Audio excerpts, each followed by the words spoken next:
I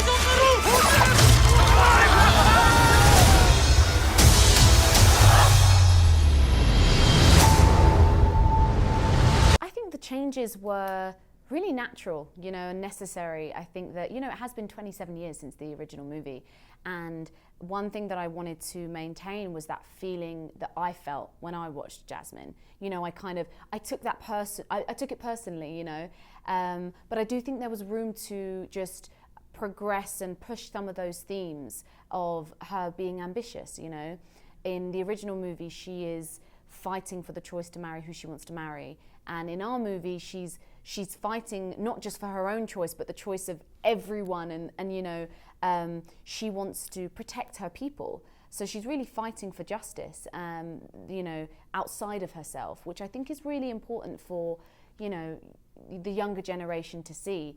And ultimately, she really is a leader, and she does showcase those skills necessary to do so, and finds the courage to really speak out. So for me, I think it really was natural. And I think for Disney and our producers and Guy, everyone was on the same page that they wanted to give Jasmine more of her own narrative. I will be silent, so you can't keep me quiet. You have really great scenes dancing, so how did you prepare for that?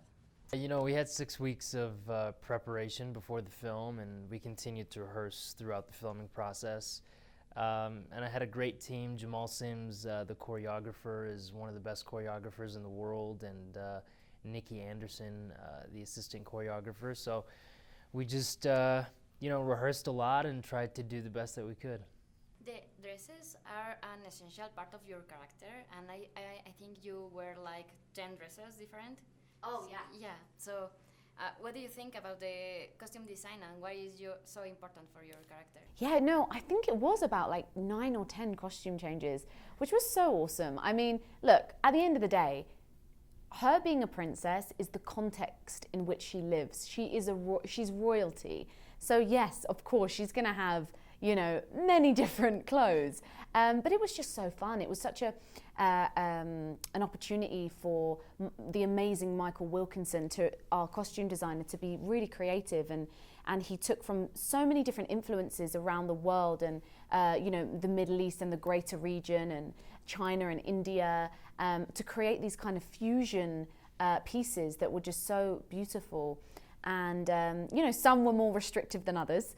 But the ones that were restrictive, I think that was, it was always connected to what the character was going through in that moment, So when she feels very restrictive, she's in something that's very restrictive, which I thought was really cool. And I just love the purple harem pants. Like they were just the best. They were so comfortable as well.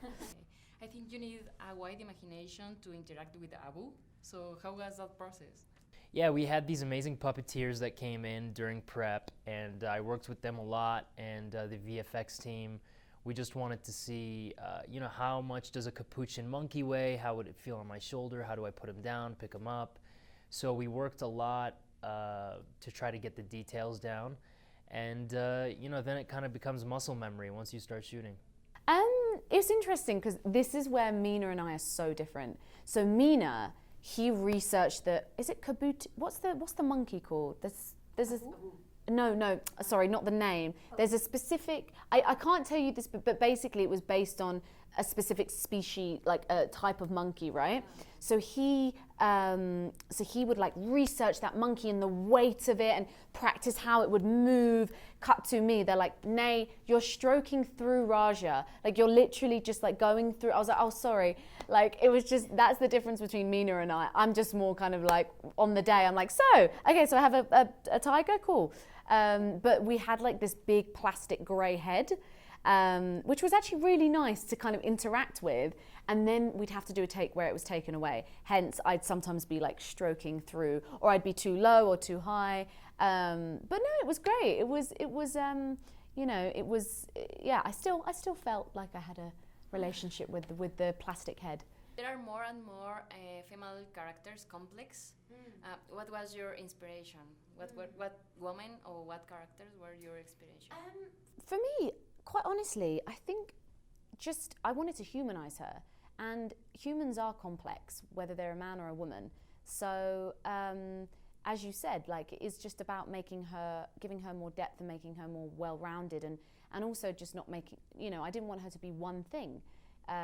She feels different things at different moments, and for me, that's us as women.